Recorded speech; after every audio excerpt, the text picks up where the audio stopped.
Uznapredovala ili teška tendiopatija je stanje kod koje je tetiva promijenjena, bolna i funkcionalno oslabljena. Pacijenti imaju bolove duže mjeseci, pa čak i godina, a bol se pojačava pri određenim aktivnostima. Tendinopatije u ramenu možemo dijagnosticirati, odnosno vidjeti ultrazvukom ili magnetom. Procjenjujemo tada kakva je tetiva, da li je zadebljena, da li postoje još nekakvi kalcifikati, da li postoje mikroštećenja poput rupture.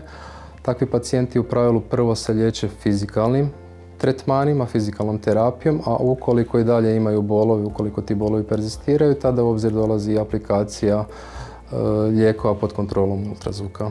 U slučaju da ni to ne pomaže, može se primijeniti terapija egzosomima i PRP-om, ovisno o tomu što je za pacijenta najbolje. Bitno je naglasiti da svaka tetiva ne reagira jednako i da se pristup uvijek prilagođava pojedincu. Ultrazvučno vođene injekcije tako postaju važan alat u dijagnostici i liječenju bolnih i ograničavajućih stanja ramena i ostalih zglobova, posebno kada bol remeti kretanje i svakodnevni život.